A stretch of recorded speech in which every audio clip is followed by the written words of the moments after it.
On front lawns across Postville, Iowa, there are the signs of spring. Then there are signs that it's this spring.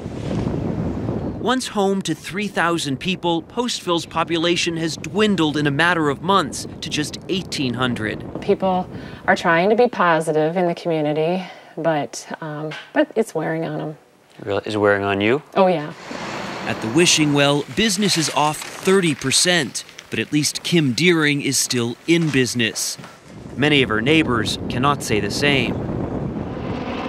For the past year, CBS News has followed the struggle here, which began last May when agri-processors, a kosher meat processing plant and the town's largest employer, was raided by Homeland Security. Hundreds were arrested, accused of illegally working in the U.S. A few weeks ago, on the one-year anniversary of the raid, church bells tolled 389 times, one for each person arrested. It served as a reminder, as if anyone here needed one. On top of the direct impact of the raid happening and people losing their jobs and income, there's not other jobs that they can go to. After the raid, the plant declared bankruptcy, at one point leaving hundreds of legal workers without jobs. Like Jeff and Holly Bohr.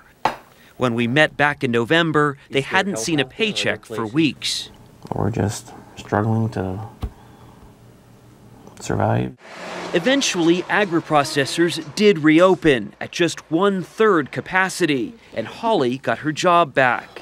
Jeff had to leave town to find work. It means a commute and a pay cut.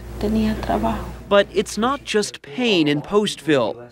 Last fall, when we met Irma Rukal, one of the undocumented plant workers, she wore a tracking anklet and awaited deportation. Just weeks ago, the device was removed. I started crying for joy, she tells me.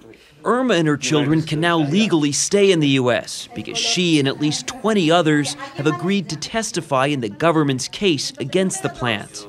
Though her son Joel realizes while they have work permits, there's still no work. You want to work? Yeah. Are there jobs here?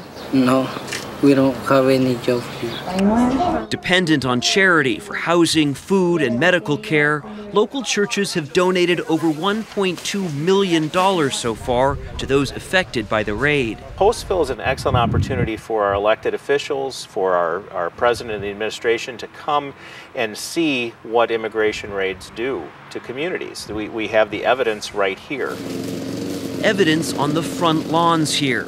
Signs that communities like Postville are at the center of the immigration debate. Seth Doane, CBS News, Postville, Iowa.